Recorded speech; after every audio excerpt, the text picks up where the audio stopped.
You wake up, you reach for your phone, you lie there for 20 minutes scrolling before your feet touch the floor. You drive to work, you sit for 8 hours, you drive home, you sit some more. You eat food that was processed in a factory, packaged in plastic, and delivered to a shelf so you never had to think about where it came from. And somewhere in your body, a system that was built to run, climb, hunt, fight, carry, throw, and survive is just sitting there, waiting, slowly forgetting what it was made for. You are not lazy. You are not broken. You are just the latest version of a species that has been accidentally dismantling itself for about 10,000 years. Your ancestors could outrun horses over long distances. They carried heavy loads across terrain that would destroy modern hiking boots. They slept on the ground, woke before sunrise, and spent their entire day doing things that would put most modern people in the hospital. And they were fine, better than fine. Their bones were denser. Their grip strength was higher. Their cardiovascular systems were more efficient. Their immune systems faced more and worked harder. You have central heating, processed food, a mattress, antibiotics, and chronic back pain. This is not an accident. This is the logical outcome of 10,000 years of humans solving problems so effectively that the solutions became new problems nobody anticipated. Let's go. For most of human existence, you moved. A lot. Hunter-gatherers covered between 8 and 15 miles per day on foot.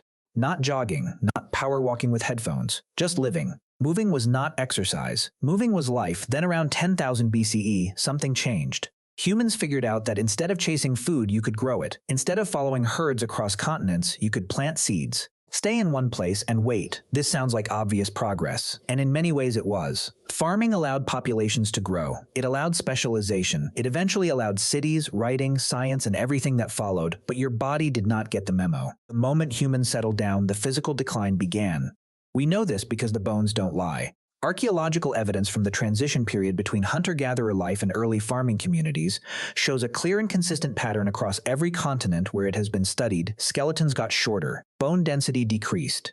Teeth got worse, dramatically worse, because grain-heavy diets produce more cavities than varied hunter-gatherer diets. Joint damage from repetitive agricultural labor replaced the varied movement stress of hunting. Infectious diseases spread more easily in dense settled communities.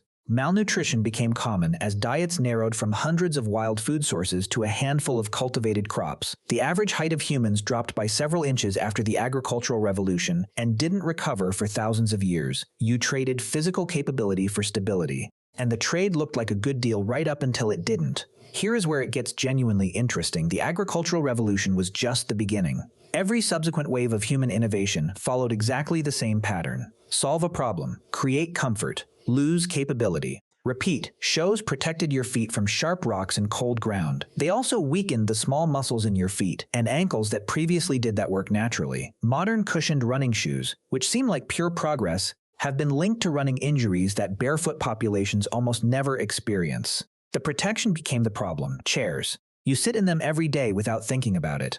But the chair is a remarkably recent invention in the context of human history, and cultures that squat instead of sit maintain hip mobility, lower back health, and pelvic floor strength into old age that chair-sitting populations simply do not have. The furniture made life easier and your body less functional. Central heating and air conditioning removed the need for your body to thermoregulate naturally. Your ancestors' bodies were constantly adapting to temperature variation. That constant low-level stress built resilience, activated brown fat, and trained the cardiovascular system in ways that climate-controlled environments simply do not. Processed food removed the need to chew. This sounds trivial until you learn that the mechanical stress of chewing hard, fibrous food is what shapes your jaw and determines whether your teeth fit properly in your mouth. Modern humans have epidemic rates of crooked teeth, impacted wisdom teeth, and narrow jaw development compared to our ancestors. Not because our genetics changed, but because our food got softer. You solved every physical problem your ancestors had, and your body quietly forgot how to solve them itself. Here is something that should genuinely unsettle you. Your body is not a fixed machine. It is a responsive system. It builds what it needs and loses what it doesn't. This process has a name. It is called phenotypic plasticity, and it means that the body you have right now is partly a reflection of the demands you have placed on it. Bone density responds to load. Put stress on bones regularly and they thicken and strengthen. Remove that stress and they thin. This is why astronauts in zero gravity lose significant bone mass in weeks. It is also why sedentary modern humans have measurably lower bone density than agricultural humans,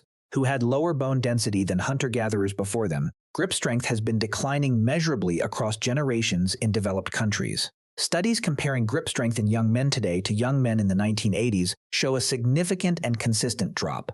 Not because of genetics. Because of what young men actually do with their hands now versus then, your cardiovascular system shrinks its capacity to match your demands. Your muscles atrophy when unused. Your immune system, deprived of the constant microbial challenges it evolved alongside, starts attacking things it shouldn't. Allergies, autoimmune conditions, all dramatically more common in sanitized modern environments. Even your eyesight is changing. Myopia has become an epidemic in modern populations at a rate far too fast to be genetic. A leading theory is that children spending less time outdoors and more time focusing on close screens are developing eyes that physically adapt to close-range focus.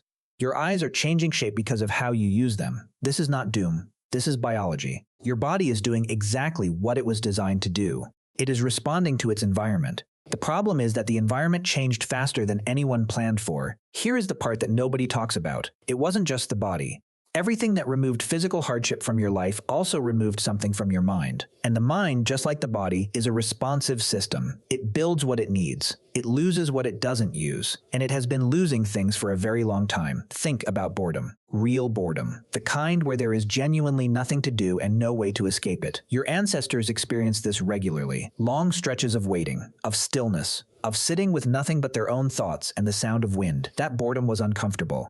It was also the condition in which the human mind learned to think deeply, plan ahead, solve problems creatively, and sit with uncertainty without being destroyed by it. You have not been bored in years. Not really. Because the moment discomfort begins, the phone is there. The screen is there. The distraction is always one tap away. And every time you reach for it, you are training your brain that discomfort is something to be immediately escaped rather than something to be sat with and processed. The result is a generation of people who are genuinely less able to tolerate delayed gratification, sustained focus, and sitting with uncertainty than any previous generation measured. Not because they are weaker people. Because the environment removed the conditions that built those capacities. Anxiety is the clearest example. Hunter-gatherer societies studied today have rates of anxiety disorders that are a fraction of what modern developed populations experience. Their lives are harder by almost every material measure, but their stress is immediate, physical, and resolvable. You run from the threat, you fight, you find food. The stress loop closes, your stress loop never closes. You receive an email that feels threatening, and your body produces the same cortisol response it would for a physical predator. But you cannot run. You cannot fight. You sit at a desk and absorb it, and then another one arrives. And another. The system that was built to fire and recover is now firing constantly with no recovery built in. Your nervous system is exhausted in a way that no amount of sleep fully fixes. Because the problem is not tiredness. The problem is a threat detection system running in an environment it was never designed for, with no natural off switch available. Comfort removed the hardship. The hardship, it turns out, was also the training. So here is where we actually landed. Humans didn't get weak because they failed. They got weak because they succeeded. And the most uncomfortable part of that is that it happened to the mind just as quietly and just as completely as it happened to the body. What are you going to do with that? Let me know in the comments. See you soon.